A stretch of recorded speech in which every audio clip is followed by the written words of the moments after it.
Vie décente pour une nouvelle Égypte ou une meilleure Égypte, c'est l'objectif donc de cette initiative lancée par le président de Fattah el-Sisi. C'est notre sujet principal d'aujourd'hui.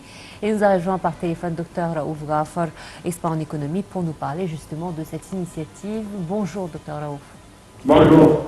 Alors c'est vrai que aujourd'hui, nous entendons ce slogan un peu partout. Vie décente n'est plus devenu méconnu de la part de tous. Au contraire, nous entendons parler parce que nous le voyons concrètement sur le terrain. Alors, il faut dire que la première phase a été lancée en juillet 2019 par le président lui-même et qui a couvert 375 villages. Son succès a fait que les investissements ont augmenté et ça s'est un petit peu répandu dans plus de gouvernorats. On en compte aujourd'hui 20 gouvernorats qui sont concernés par cette initiative. Vous, en tant qu'expert et en tant que citoyen, vous voyez les résultats de cette initiative Vie décente? Absolument. Une initiative très ambitieuse qui se dirige vers à peu près 55 millions de citoyens, donc à peu près 50 à 60% de la population.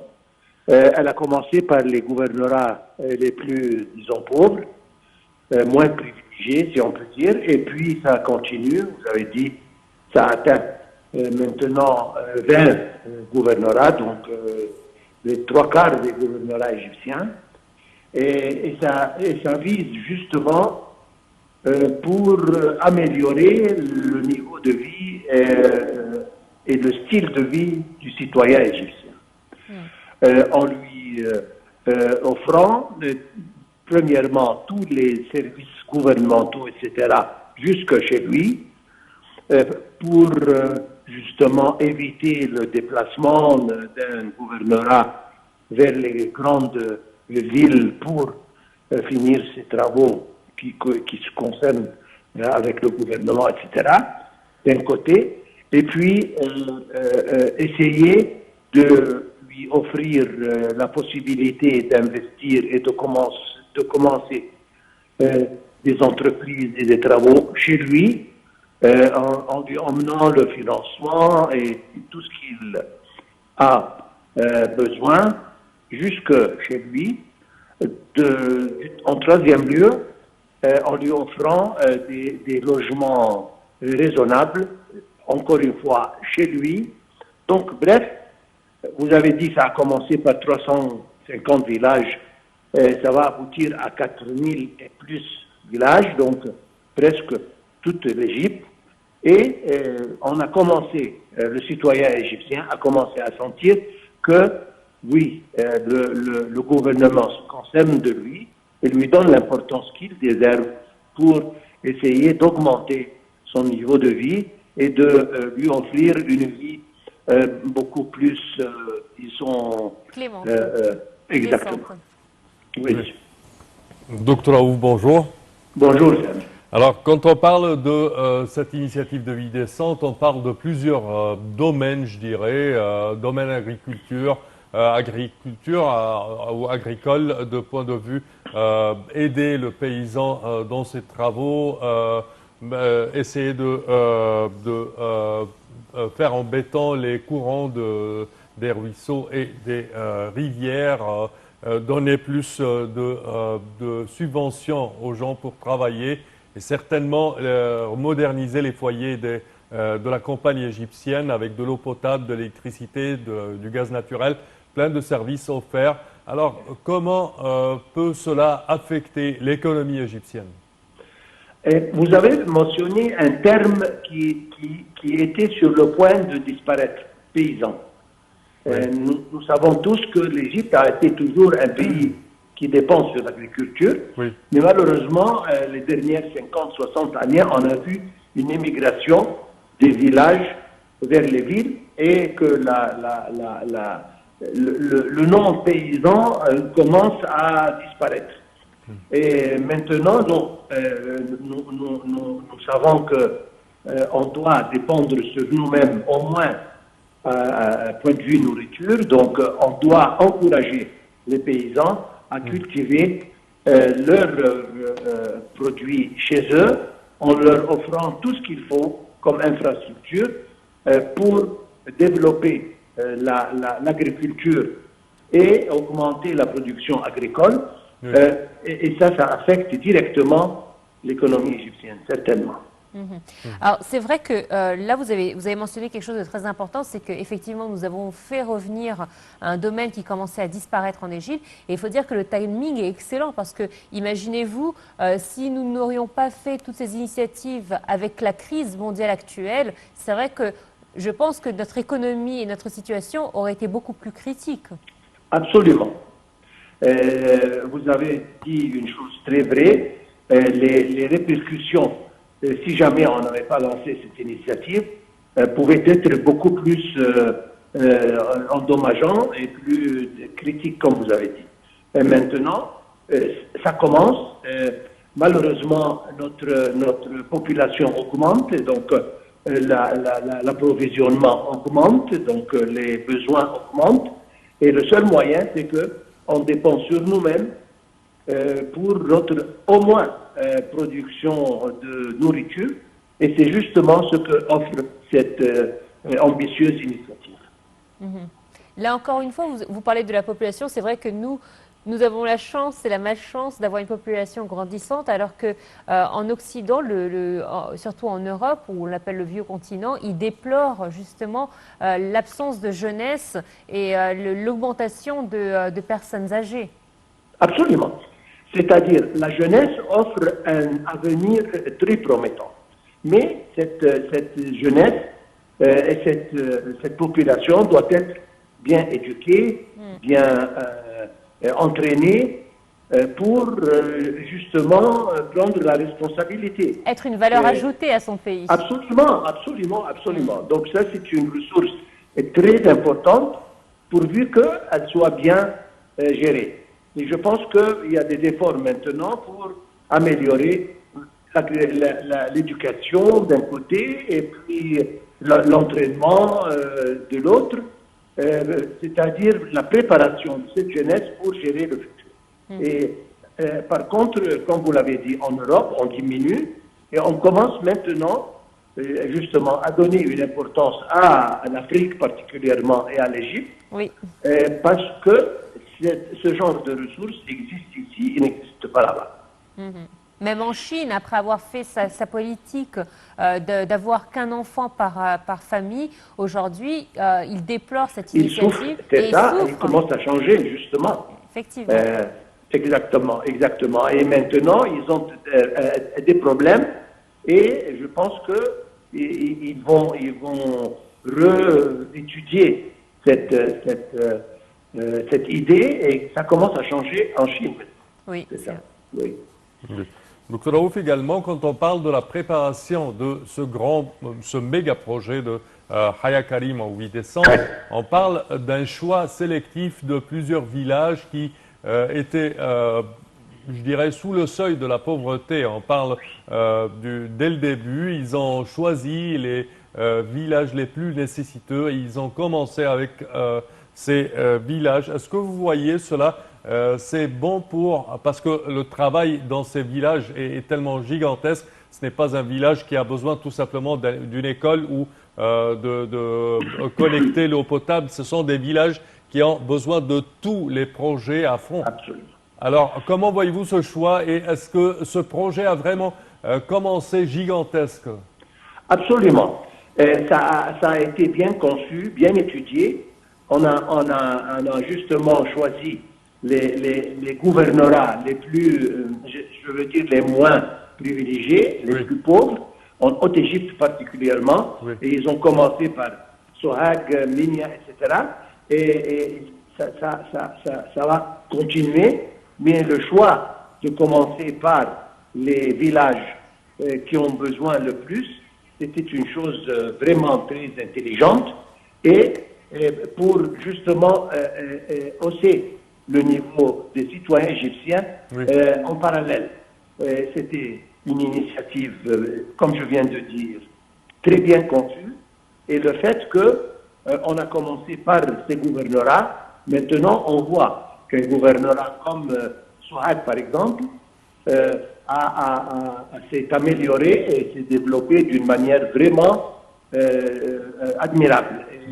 le président, il y a quelques semaines, il a disons, lancé beaucoup de projets là-bas et ça continue. Donc, ça commence à se développer et l'Égypte, en général, comme je viens de dire, une initiative se dirige vers 50% de la population. C'est une chose très ambitieuse, très voulue, et surtout que ces individus, ces citoyens et ces gouverneurs ont été ignorés pour beaucoup de longues années, et il manque les besoins, je veux dire, de base. Eau potable, comme vous avez dit, écoles, hôpitaux, etc., etc. Ce qui a été mis en œuvre et ça a commencé à travailler. Docteur Raouf, restez avec nous. On va entamer une courte pause et on se retrouve tout de suite après.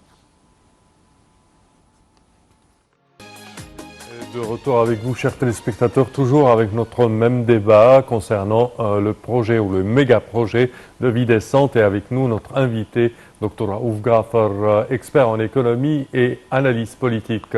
Alors, Dr Raouf, également, si on parle de point de vue économie, on parle que c'est plein d'investissements dans plusieurs projets, ce qui vraiment va, je dirais, raviver le marché égyptien de construction et de services.